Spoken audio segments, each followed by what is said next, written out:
There are three big differences between good advisors and great advisors. And these three things are important to remind yourself really every day so that you can continue to incrementally get better. That's what I'm trying to do. I know that focusing on the right things and making small improvements each day compound over time to really produce amazing results. So I want to share the three things that truly great advisors do and think that cause them to achieve these high levels of success in their business. But first, welcome back. If I haven't met you yet, I'm Dave Zoller, and my business partner and I, Tim, we run Streamline Financial. It's a wealth management firm that manages over 250 million AUM. And we started this channel only for advisors and business owners so that we can share some of the things that have worked for us to get to this point so that it can help you too.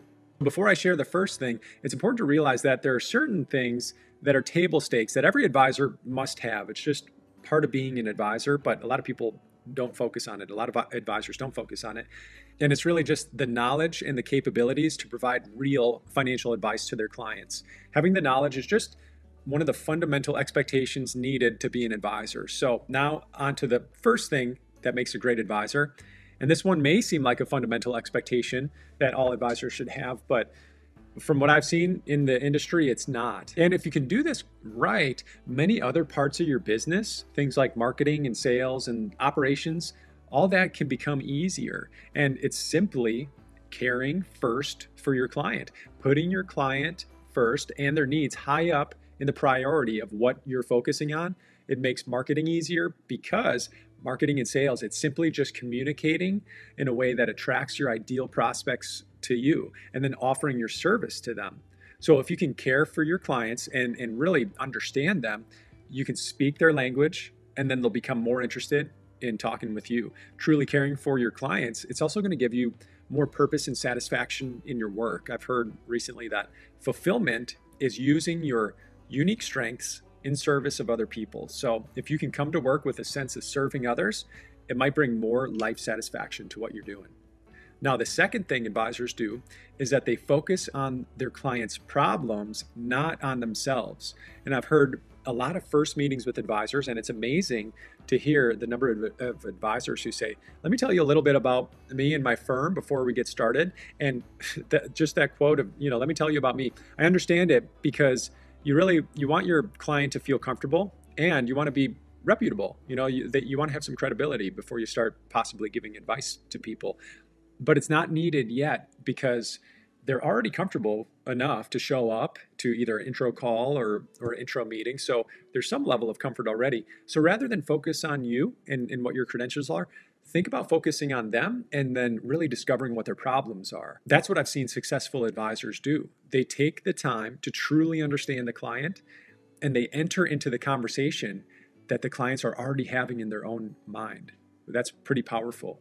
And after working with retirees for so long, we know a lot of the things that they care about and a lot of the problems that they're facing. Really, before they even start to tell us about it, we probably know what their problems are and we probably know how to solve it. So I could actually start the meeting by listing out the problems and how to solve them.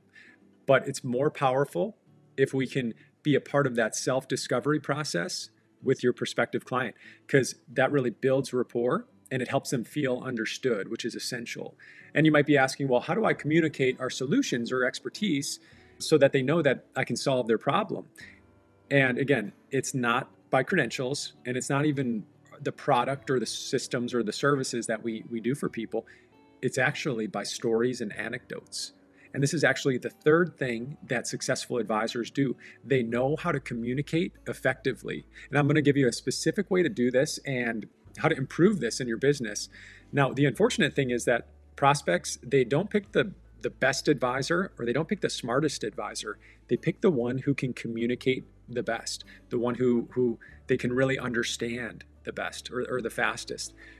The best advisors are able to communicate in a way that their clients understand. So let's make it so that more of the best advisors, the ones who have the technical chops, the ones who care about their clients the most, are also the best communicators so that more people want to work with you. What you and I don't want is the sales guy or gal to win because they're an amazing communicator, but really they care more about the money than about helping people. We need more great advisors out there. So if you're interested in how to become a better communicator and how to create and then increase your value in the mind of your prospect, really by not changing anything, but just how you communicate what you're doing, check out the advisor value formula below. It's a free video training that I put together because that video gives you a lot of specific ways to increase the perceived value in your prospect's mind. So I hope that was helpful for you. If it was, please like this video and subscribe so that I see you in the next video, and then have a great day. Take care.